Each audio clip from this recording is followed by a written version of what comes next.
ये भुजाओं का अभिमान मत करो, क्योंकि तुम्हारी भुजा में ताकत नहीं है। जिनको तुम चैलेंज दे रहे हो, तुम्हारी भुजाएं जिन्हें चैलेंज दे रही हैं प्रभु राम को, उनकी भुजा में और तुम्हारी भुजा में बहुत अंतर है। तुम्हारी भुजा में कोई पावर नहीं है और उनकी भुजा में पावर ही पावर है। रावण बोला कैसे? प्रमाण दो। कहा तुम जनकपुर गए थे। ये बात हो रही है कहां? एकांत में हो रही है, पति पत्नी की बात हो रही है, यानी रावण और मंदोदरी की बात। समझ में आ रही है कि नहीं आ रही है कथा?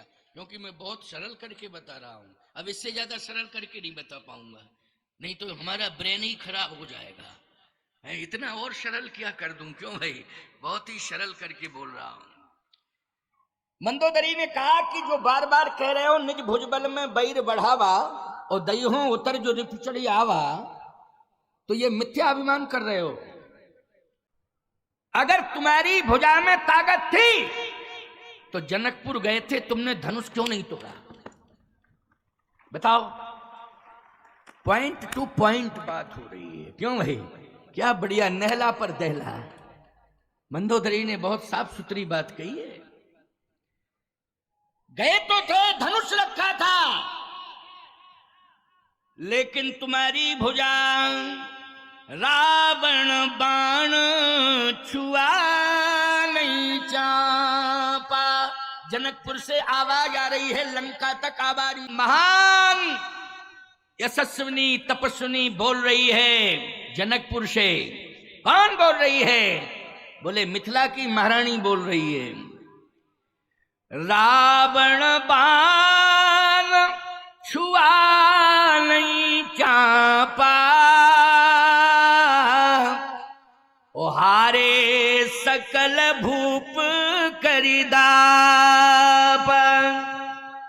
तुम्हारी भुजा धनुष को छू नहीं पाई। बोलो कितना पावर है तुम्हारी भुजा में।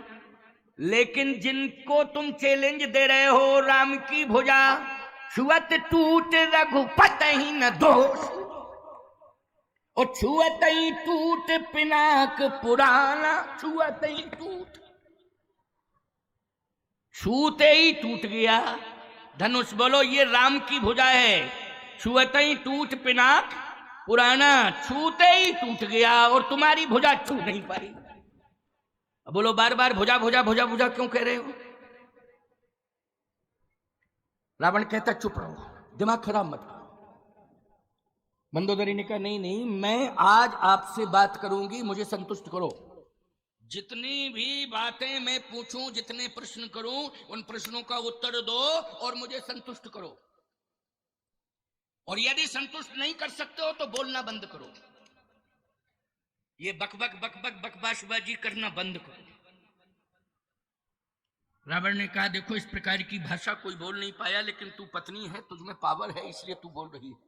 नहीं इतनी हिम्मत है किसी की कि कोई ये कह दे कि बक बक बक बक मत करो, बकवास मत करो, लेकिन तू पत्नी है इसलिए तू बोल रही है। मंदोदरी ने कहा मैं इसलिए बोल रही हूं कि तुम्हारे अंदर अभिमान है और उस अभिमान के कारण तुम्हारा विनाश होने वाला है। और कोई पत्नी नहीं चाहेगी कि पति का विनाश हो जावे।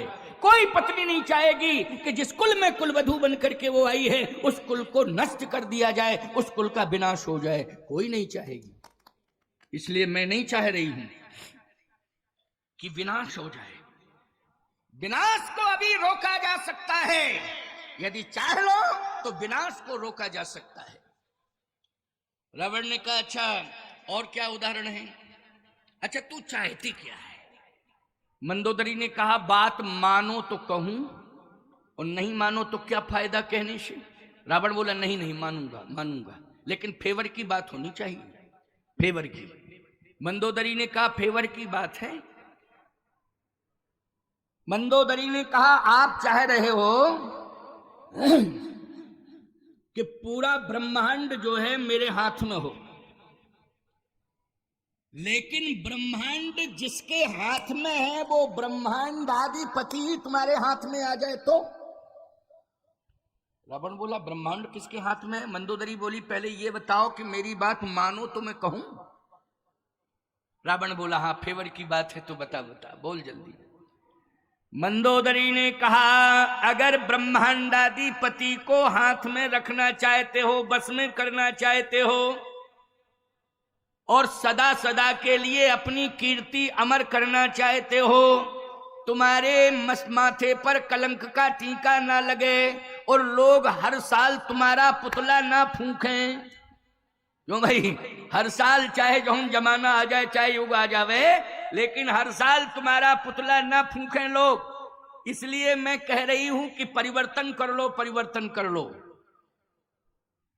मंदोदरी से रावण बोला, तेरा मूड कैसा हो गया आज, क्या बोल रही है? मंदोदरी ने कहा, मैं ठीक बोल रही हूं। अच्छा, क्या करना पड़ेगा मुझे ये बताओ। मंदोदरी ने कहा, राम है सौंपिए जानकी। बोलो कितना अच्छा सुझाव दे रही है मंदोदरी। राम ही सौंपिए जानकी,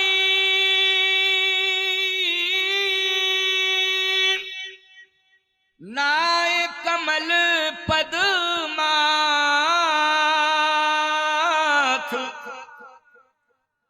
सुत कह राज समर्प बन,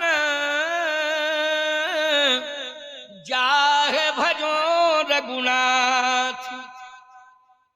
कल्याण इसी में है, इन भुजाओं से राम को चुनौती मत दो। ये भुजाएं चलें और जानकी जी के सामने हाथ जोड़ें। तुम्हारी भुजा भी हमारी भुजाएं, दोनों हाथ जोड़ के क्षमा मांगे। हे मां मैथिली, हे जानकी, हे जनक नंदिनी, क्षमा करो, मुझसे भूल हो गई।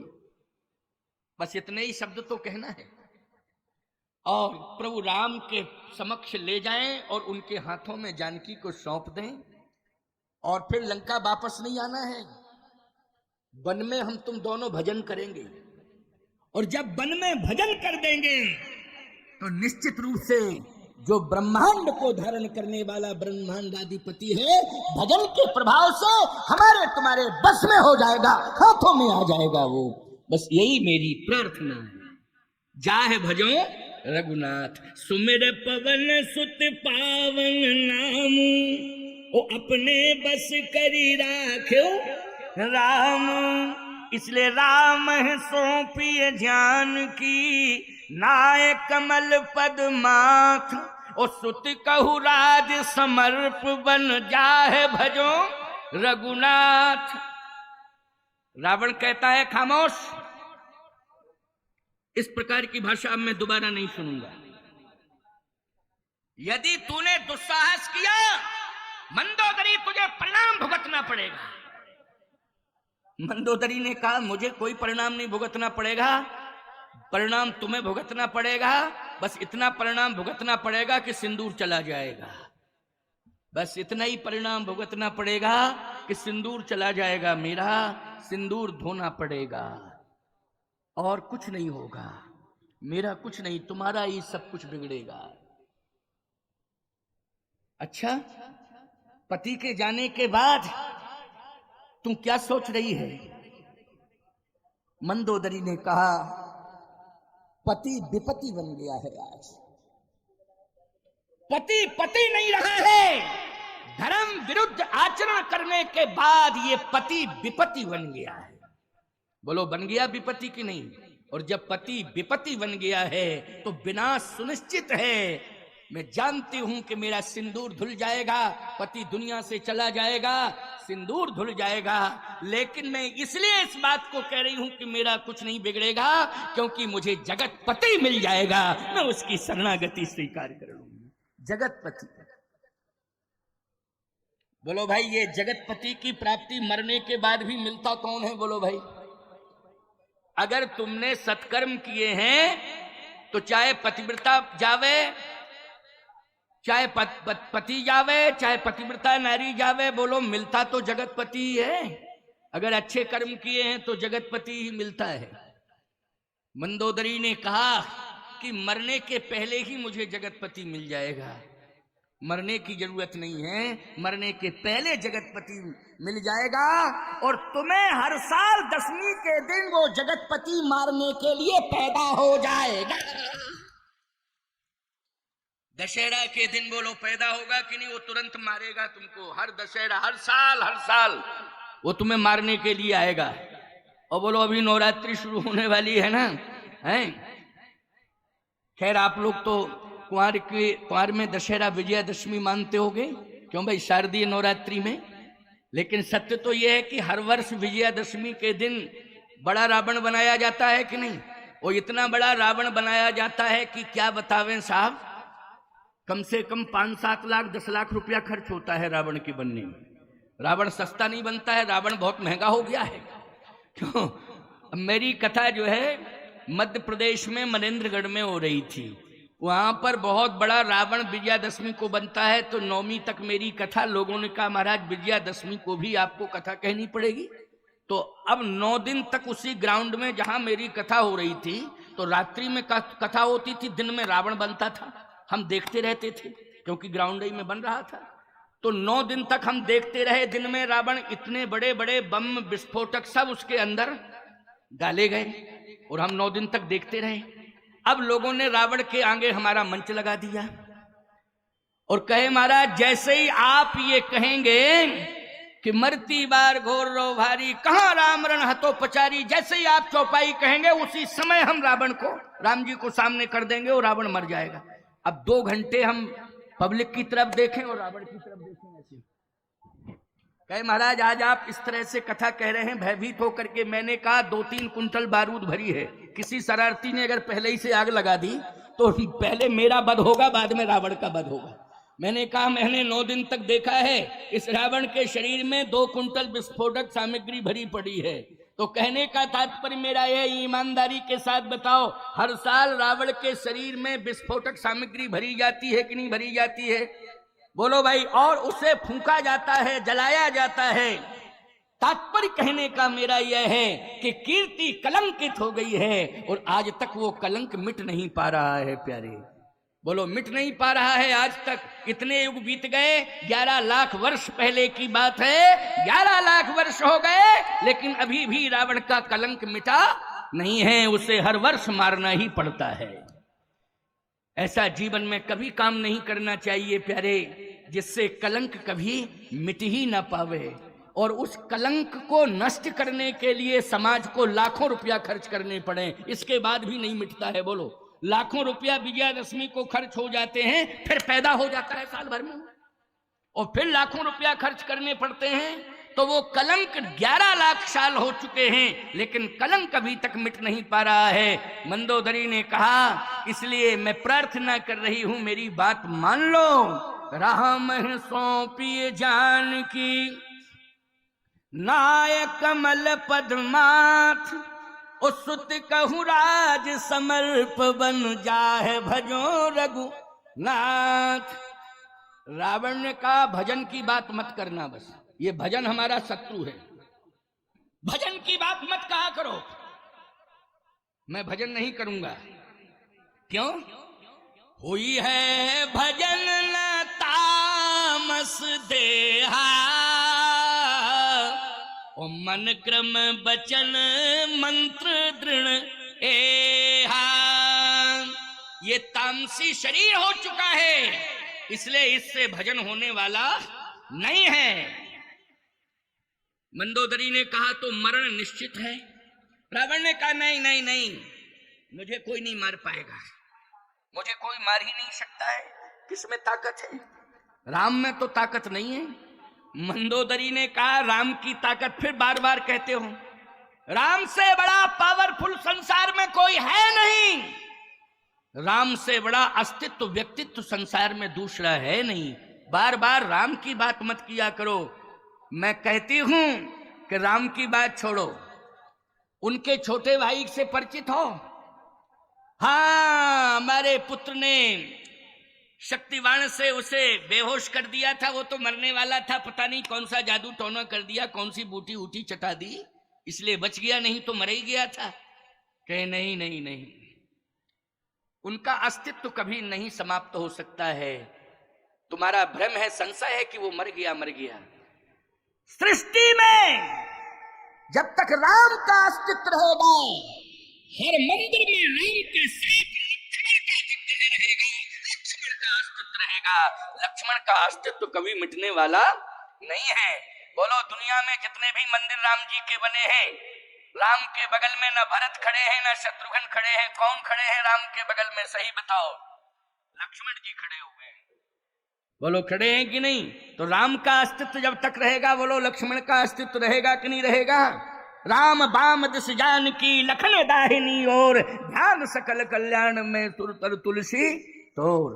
इसलिए लक्ष्मण जिनके बारे में तुम्हारा संशय है, उनका अस्तित्व बड़ा विराट है व्यक्तित्व, इसलिए उनका अस्तित्व कभी समाप्त होने वाला नहीं है। उनके छोटे भाई की विशेषता जानते हो? रावण ने कहा कि हाँ जानता। विशेषता? क्या विशेषता है? मंदोदरी ने कहा उनके छोटे भाई लक्ष्मण ने एक रेखा खींच दी थी जब तुम सीता का हरण करने गए थे। रावण बोला हाँ, रेखा तो खींच दी थी, लेकिन रामानुज लघु रेख खिंचाई,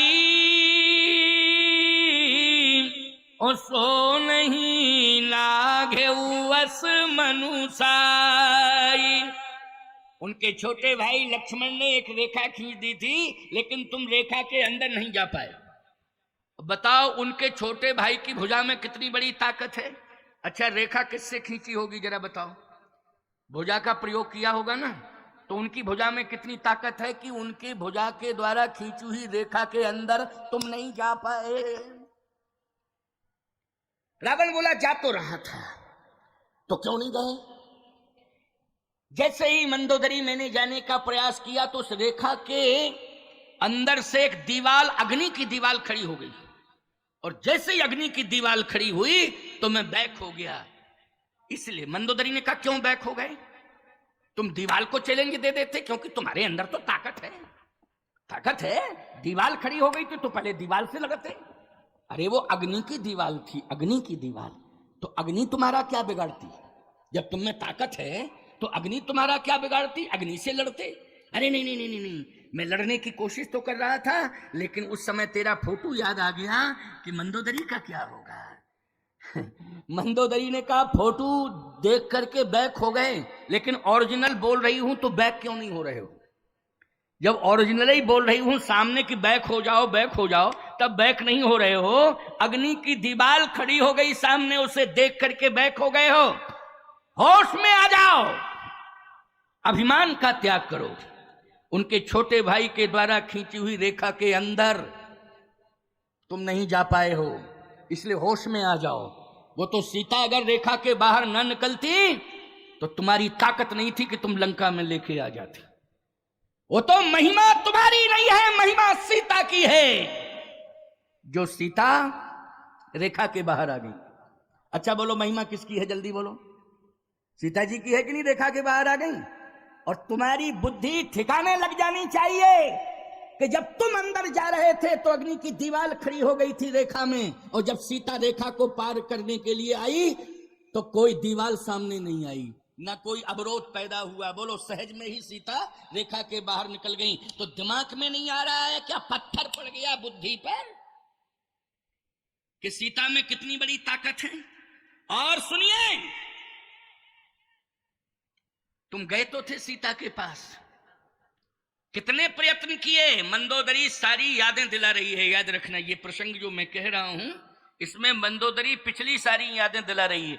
एक तो याद उसने जनकपुर की दिलाई कि तुमने, तुम्हारी भुजा जो है धनुष को छू नहीं पाई, लेकिन राम जी ने छुएते ही टूट पिनाक, पुराना छूते ही टूट गया धनुष। एक तो वो याद दिलाई।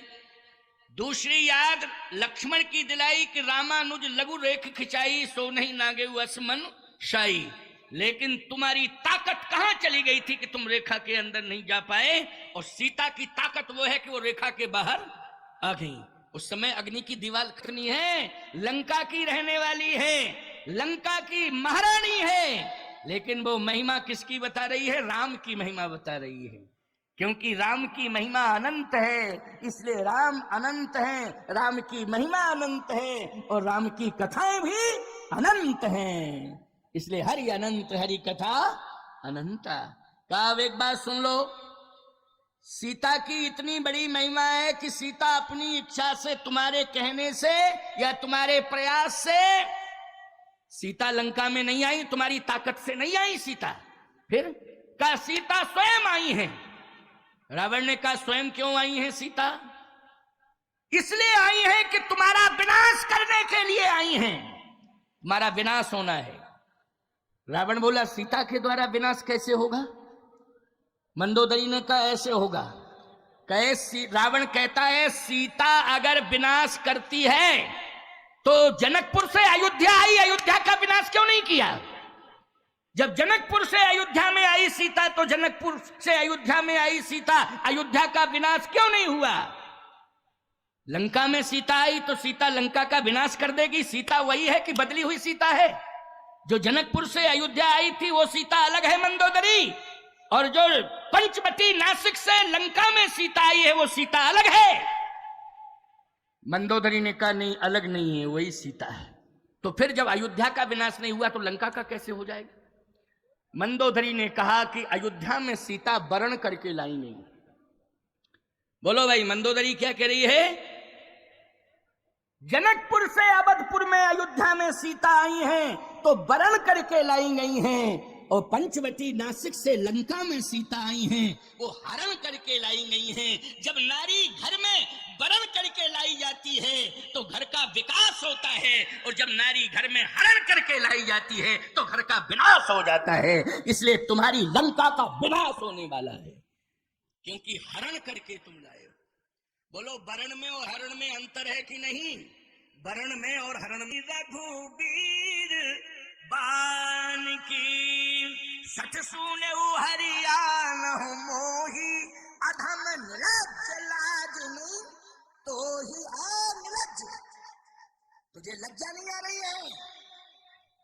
तू रघुनाथ के प्रभाव को नहीं जानता है, रघुवीर के बाण के प्रभाव को नहीं जानता है, तुझे लज्जा नहीं आ रही है?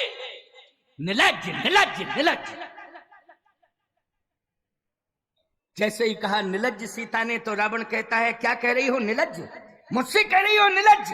मंदोदरी सामने आ गई। मंदोदरी ने कहा सीता ने तो कहा ही है निलज्ज, मैं कह रही हूं निलज्ज निलज्ज निलज्ज। तेरे जैसा संसार में कोई निलज्ज नहीं है। रावण ने कहा तू तो मेरी पत्नी है मंदोदरी, तुझे तो ऐसा नहीं कहना चाहिए।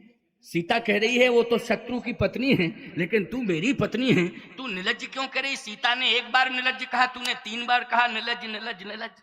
मंदोदरी ने कहा इसलिए मैं कह रही हूं 3 बार निलज्ज निलज्ज निलज्ज, कि मैं पत्नी हूं और तुम मेरे सामने ही मुझे दांव पे लगा रहे हो। रावण ने मंदोदरी को दांव पे लगाया और क्या कहा? कही रावण सुन सुमुख सयानी, मंदोदरी आदि सब रानी, तब अनुचरी करहु पन मोरा, एक बार बिलोक ममोरा। ए सीता एक बार मेरी ओर देखो तो मैं तुम्हें लंका की महारानी बना दूंगा, और जो लंका की महारानी मंदोदरी है उसे तुम्हारी नौकरानी बना दूंगा।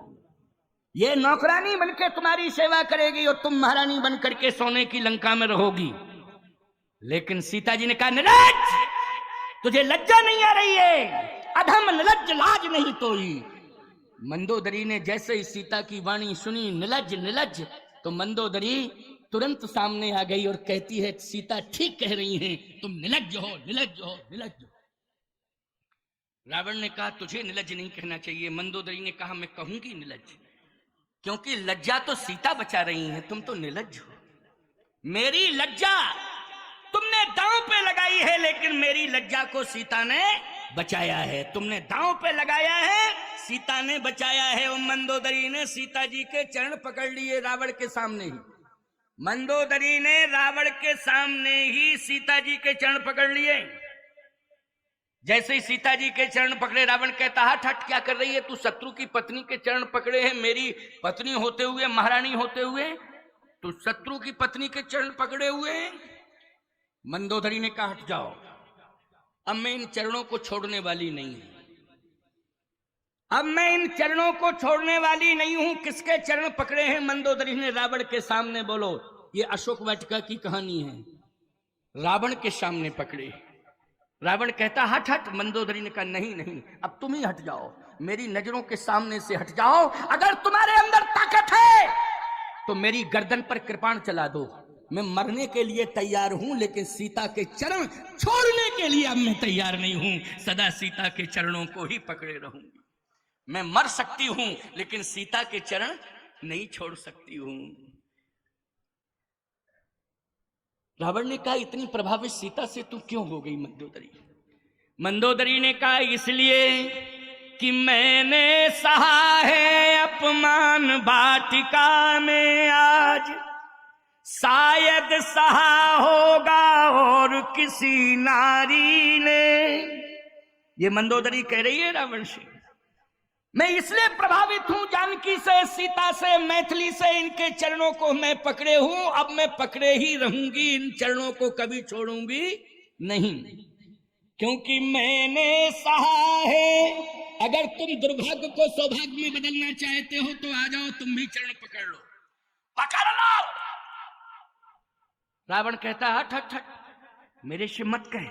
मंदोदरी ने कहा तो कान खोल करके सुन लो, मैं इनके चरणों को अब छोड़ने वाली नहीं हूं। मैंने सहा है अपमान वाटिका में आज, शायद सहा होगा और किसी नारी ने। सीता को प्राप्त करने के लिए मुझको ही दांव पर लगाया है मेरे पति दुराचारी ने। देखो पति को क्या कहा? दुराचारी। दांव पे लगाया पति मेरे दुराचारी ने, इसलिए सीता की ऋणी हूं, ऋणी नहीं रावण की। अब तो मैं सीता की सदा सदा के लिए ऋणिया हो गई हूं। अच्छा बोलो भाई, हम लोग परमात्मा के ऋण से कभी उऋण नहीं हो पाएंगे। हो पाएंगे क्या? कहते जरूर हैं माता पिता के ऋण से उऋण नहीं हो सकते हैं। ठीक है, अच्छी बात है, माँ बाप के ऋण से कोई उऋण नहीं हो सकता है, लेकिन पिता के ऋण से तुम उऋण नहीं हो सकते हो तो परम पिता के ऋण से भी उऋण नहीं हो पाओगे प्यारे। उसने जितने उपकार किए हैं उनको तुम कभी चुका नहीं पाओगे। परमात्मा के द्वारा तुम्हें जितना मिला है तुम कैसे वापस लौटा पाओगे? तुम्हारे अंदर ये क्षमता ही नहीं है। इसलिए मंदोदरी कहती हैं मैंने सहा है अपमान वाटिका में आज, और शायद सहा होगा और किसी नारी ने। सीता को प्राप्त करने के लिए मुझको ही दांव पे लगाया पति मेरे दुराचारी ने। इसलिए सीता किंतु जानकी ने एक बार भी निहारा नहीं, किंतु जानकी ने एक बार भी निहारा नहीं। यत्न तो अनेक किए काम के पुजारी ने।